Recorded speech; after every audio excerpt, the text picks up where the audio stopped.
तो हम लोग देख रहे हैं rich dad poor dad book. प्रस्तावना का पॉइंट है इसमें रैट रेस के बारे में हम लोगों ने देखा था कि रैट रेस क्या होता है, इसमें लोग कैसे फंसते हैं। पिछले वीडियो में हम लोगों ने ये देखा था। आज हम लोग इस वीडियो में देखेंगे चूहा दौड़ यानी रैट रेस से हम लोग कैसे बच सकते हैं या कैसे इससे निकलना है। इसमें कहते हैं कि इससे निकलने का एक ही तरीका है और वह यह कि आप अकाउंट्स और इन्वेस्टमेंट दोनों क्षेत्रों में निपुण हो जाएं। दिक्कत यह है कि इन दोनों ही विषयों को बोरिंग और कठिन माना जाता है कि हमें अगर रैट रेस से बाहर निकलना है तो हम लोगों को अकाउंट्स और इन्वेस्टमेंट इन दोनों विषयों पर दोनों सब्जेक्ट में अच्छे से समझना है, इस दोनों सब्जेक्ट को अच्छे से पढ़ना है और फिर इस दोनों सब्जेक्ट में मास्टर बन जाना है कि इन दोनों सब्जेक्ट कैसे काम कर रहा है, इन दोनों सब्जेक्ट में क्या बताया जा रहा है। तो इस दोनों सब्जेक्ट को हम लोगों को बहुत ही अच्छे से इस दोनों सब्जेक्ट पर मास्टर हासिल कर लेनी है ताकि हम लोग भी अपने जीवन में जो भी इन्वेस्टमेंट करें और जो भी हमारा अकाउंट्स का हो उसे हम लोग अच्छे तरीके से समझ करके करें। और कहते हैं मैं खुद एक सीपीए हूँ और वो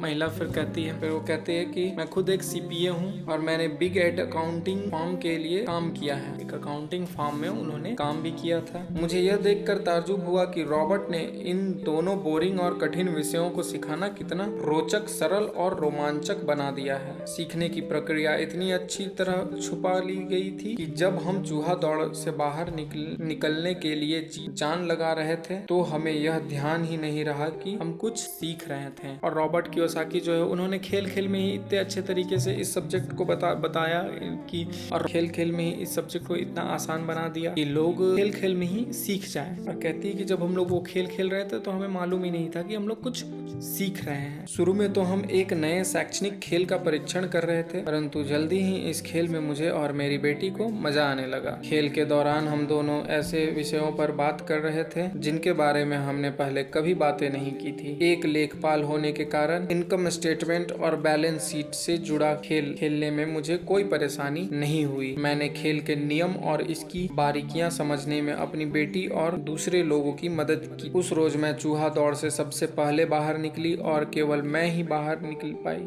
बाहर निकलने में मुझे 50 मिनट का समय लगा। हालांकि खेल लगभग 3 घंटे तक चला। उस खेल में वो अपनी बेटी से ऐसी बारे में बात भी करने लगी जिस बारे में उन लोगों ने कभी कोई बात नहीं की थी। मेरे टेबल पर एक बैंकर बैठा था, इसके अलावा एक व्यवसायी था और एक कंप्यूटर प्रोग्रामर भी था। मुझे यह देखकर बहुत हैरत हुई कि इन लोगों को अकाउंटिंग या इन्वेस्टमेंट के बारे में कितनी कम जानकारी है, जबकि ये विषय उनकी जिंदगी में कितनी ज्यादा अहमियत रखते हैं। मेरे मन में यह सवाल भी उठ रहा था कि वे असल जिंदगी में अपने पैसे धेले के कारोबार को कैसे संभालते होंगे। मैं यह समझ सकती थी कि मेरी 19 साल की बेटी क्यों नहीं समझ सकती, पर ये लोग तो उससे दुगनी उम्र के थे और उन्हें ये बातें समझ में आनी चाहिए थी। काफ़ी लोग हैं जो इन बातों को नहीं समझ पाते हैं, वो कितनी भी बड़े उम्र के होते हैं फिर भी वो लोग इन बातों को नहीं समझना ही नहीं चाहते या फिर कुछ लोग समझ भी नहीं पाते हैं। ये कहती है मेरी बेटी तो छोटी थी इसलिए नहीं समझ पा रही थी, लेकिन जो लोग उस फील्ड के थे और उस फील्ड के साथ साथ उम्र में भी ज़्यादा थे वे लोग भी इस बात को नहीं समझ पा रहे थे। चूहा दौड़ से बाहर निकलने के बाद मैं 2 घंटे तक अपनी बेटी और इन शिक्षित अमीर वयस्कों को पासा फेंकते और अपना बाजार फैलाते देखती रही। हालांकि मैं खुश थी कि वे लोग कुछ नया सीख रहे थे, लेकिन मैं इस बात से बहुत परेशान और विचलित थी। वयस्क लोग सामान्य अकाउंटिंग और इन्वेस्टमेंट के मूलभूत बिंदुओं के बारे में कितना कम जानते हैं। उन्हें अपने इनकम स्टेटमेंट और अपनी बैलेंस शीट के आपसी संबंध को समझने में ही बहुत समय लगा। अपनी संपत्ति खरीदते और बेचते समय उन्हें ध्यान ही नहीं रहा कि हर सौदे से उनकी महीने की आमदनी पर असर पड़ रहा है। मैंने सोचा असल जिंदगी में ऐसे करोड़ों लोग होंगे जो पैसे के लिए सिर्फ इसलिए परेशान हो रहे होंगे क्योंकि उन्होंने ये दोनों विषय कभी नहीं पढ़े। जो लोग ये विषय नहीं पढ़े हैं वे लोग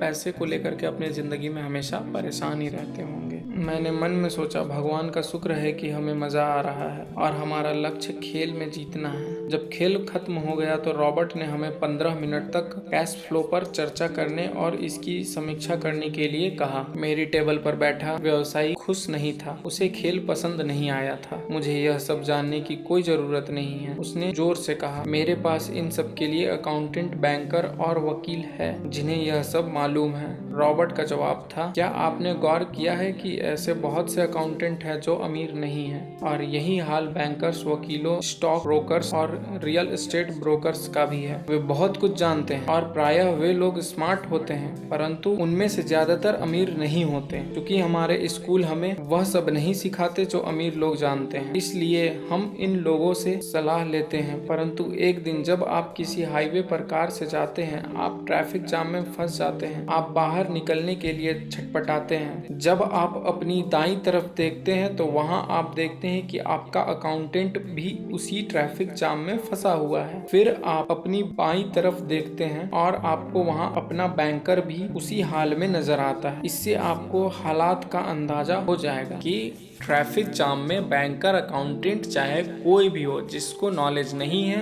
कैश फ्लो की, वो फंसेगा। बैंकर हो या अकाउंटेंट हो या वकील हो या बिजनेसमैन हो या जॉब करता हो या डॉक्टर हो या कोई भी इंसान हो जिसे पैसे की समझ नहीं है, इन्वेस्टमेंट की समझ नहीं है, वो फंसेगा ही फंसेगा। फिर कहते हैं कंप्यूटर प्रोग्रामर भी इस खेल से प्रभावित नहीं हुआ था। यह सीखने के लिए मैं सॉफ्टवेयर खरीद सकता हूँ। सॉफ्टवेयर इंजीनियर था। अब वो सॉफ्टवेयर इंजीनियर था तो कहता है कि मैं इस खेल को समझने के लिए सॉफ्टवेयर खरीद लूंगा। सब अपना अपना दे रहा है कि मैं ये कर लूंगा, वो कर लूंगा, मैं अकाउंटेंट रख लूंगा, मैं सॉफ्टवेयर खरीद लूंगा। और बैंकर जरूर प्रभावित हुआ था। मैंने स्कूल में अकाउंटिंग सीखी थी, परंतु मैं अब तक यह नहीं समझ पाया था कि इसे असल जिंदगी में किस तरह काम में लाया जाता है। अब मैं समझ गया हूँ, मुझे चूहा दौड़ से बाहर निकलने के लिए खुद को तैयार करने की जरूरत है। एक बैंकर था, वो तो सीखता ही, बैंकर लोग तो ये सब चीजें सीखते हैं, लेकिन वो सीखे नहीं थे कि असल जिंदगी में इसे कैसे इम्प्लीमेंट करना। उन लोगों ने कंप्यूटर में लोगों का तो करना सीख लिया था कि कैसे वो काम करता है, कैसे हम लोग को बैलेंस शीट बनाना है, कैसे हम लोगों को काम करना है। ये सब चीज वो लोग तो सीखते हैं, सीखे भी, लेकिन ये नहीं सीखे कि उसे अपने असल जिंदगी में, रियल जिंदगी में कैसे इम्प्लीमेंट करना है, उसे अपने असल जिंदगी में उसका यूज कैसे करना है, उसके उपयोग को कैसे करना है। तो ये चीज वो नहीं सीख पाया था। लेकिन वो कहता है कि इस खेल से मैं अब सीख चुका हूँ और अब मैं रैट रेस में नहीं फंसूंगा और इस चूहा दौड़ से, रैट रेस से मैं बाहर निकल सकता हूँ। और मुझे खुद को तैयार करने की जरूरत है इस रैट रेस से बाहर निकलने के लिए, इस चूहा दौड़ से बाहर निकलने के लिए हम सभी को खुद को तैयार करने की जरूरत है, क्योंकि हर कोई इसमें फंसता है। इसलिए हम लोगों को समझना जरूरी है कि इससे हम लोग बचे कैसे या इससे बाहर कैसे निकलना है। उसके लिए हम लोगों को खुद को तैयार करना होगा, चाहे वो कोई भी हो, एक बिजनेसमैन हो या एक जॉब करने वाला हो, कोई भी हो। हर कोई फंसता है और हर किसी को इससे बच के बाहर निकलने की समझ अपने अंदर पैदा करनी होगी या अपने अंदर वो समझ विकसित करनी होगी, तभी वो इंसान या हम लोग बच सकते हैं रैट रेस से, इस चूहा दौड़ से। परंतु मेरी पुत्री के विचारों में मैं सबसे ज्यादा रोमांचित हुई। उसने कहा, मुझे सीखने में बड़ा मजा आया। मैंने इस बारे में बहुत कुछ सीखा कि पैसा असल जिंदगी में किस तरह काम करता है और इसका निवेश किस तरह करना चाहिए। जो वो लेडी गई थी रॉबर्ट कियोसाकी के पास, उसकी जो बेटी, अपनी बेटी को लेकर के गई थी, उसकी बेटी कहती है कि मुझे सीखने में बहुत मजा आया और मुझे ये समझ में भी आ गया कि कैसे मैं इसे अपनी असल ज़िंदगी में इम्प्लीमेंट कर सकती हूँ और फिर इससे मैं कैसे बाहर निकल सकती हूँ। और इस खेल को खेलने में और इसे समझने में मुझे बड़ा मजा आया। फिर उसने आगे कहा, अब मैं जानती हूँ कि मैं अपने काम करने के लिए किस तरह का व्यवसाय चुनूं, और यह व्यवसाय चुनने का कारण नौकरी की सुरक्षा, उससे मिलने वाले फायदे या तनख्वाह नहीं होंगे। अगर मैं इस खेल में सिखाई जाने वाली बातें सीख जाती हूँ तो मैं कुछ भी करने के लिए आज़ाद हूँ और वह सीखने के लिए आज़ाद हूँ जो मैं दिल से सीखना चाहती हूँ। अभी तक मुझे उस चीज़ को सीखना पड़ता था जिससे मुझे नौकरी पाने में मदद मिले। अगर मैं यह खेल सीख जाती हूँ तो मुझे नौकरी की सुरक्षा और सामाजिक सुरक्षा की ज़्यादा चिंता नहीं होगी, जैसे कि मेरी बहुत सी सहेलियाँ को होती है। जिसने वो उस खेल को सीखा तो वो कहती है कि मुझे अब वैसे चीज भी करनी है, जैसे एक जॉब तो कर रहा है इंसान या फिर बिजनेस कर रहा है, लेकिन अगर वो उसके मन का और भी कुछ करना चाहता है तो उन कामों पर भी ध्यान देना है, चाहे उससे इनकम हो या ना हो। अगर आप जिस काम को करने में आपको मजा आता है और वो काम से किसी का नुकसान नहीं हो रहा है, वो आपका भी नुकसान नहीं हो रहा है, ना किसी और का नुकसान हो रहा है, और वो एक अच्छा काम है और आपको उस काम को करने में मज़ा आता है, तो आपको वो काम करना चाहिए। ये इसमें बताया जा रहा है कि हम लोग जॉब कर रहे हो या बिजनेस कर रहे हो, साथ साथ में हमें वैसा काम भी करना चाहिए जिस काम को करने में हम लोगों को मज़ा आता हो या फिर जिस काम में हम लोगों का मन लगता हो। जैसे हम लोग बच्चे थे तो पढ़ाई के साथ हम लोग खेलते भी थे, उसी तरह अभी जब हम लोग जॉब कर रहे हैं तो जॉब के साथ एक खेल भी ज़रूरी है। खेल यानी अपने इंटरेस्ट का काम करना, जिससे हम लोगों के अंदर कोई भी डर नहीं होगा कि हम लोगों का नौकरी चली जाएगी तो क्या होगा, या फिर पैसे खत्म हो जाएंगे तो क्या होगा। हम लोग फिर बिना डर के आगे बढ़ेंगे। तो कहते हैं खेल खत्म होने के बाद मुझे रॉबर्ट से बात करने के लिए ज़्यादा समय नहीं मिला। खेल खत्म हो चुका है, लोग समझ चुके हैं कि कैसे क्या करना है। और फिर वो महिला कहती कि मुझे रॉबर्ट से बात करने के लिए ज़्यादा समय भी नहीं मिला। हमने उनकी योजना पर आगे बात करने के लिए बाद में मिलने का फैसला किया। इतना तो मैं जानती थी कि इस खेल के बहाने रॉबर्ट यह चाहते थे कि लोगों में पैसे की बेहतर समझ विकसित हो जाए। यही कारण था कि मैं उनकी योजनाओं के बारे में ज़्यादा जानने के लिए उत्सुक थी। रॉबर्ट चाहते थे कि लोगों में पैसे की समझ विकसित हो जाए। जो रॉबर्ट कियोसाकी है, ये चाहते हैं कि लोगों में पैसे की समझ विकसित हो सके। इसलिए उन्होंने इस बुक को लिखा, उन्होंने ऐसा खेल खिलाया और पेटेंट लेने के लिए गए थे। तो ये सारी काम वो कर रहे थे कि लोगों में आसान तरीके से एक इजी भाषा में लोगों को पैसे की समझ बताई जाए, कुछ प्रैक्टिकल करके। हम लोगों को बहुत हार्ड भाषा में तो बता दिया जाता है, पढ़ा दिया जाता है, लेकिन हम लोग समझ नहीं पाते हैं कि उसे हम लोग कैसे अपनी असल ज़िंदगी में इम्प्लीमेंट करें।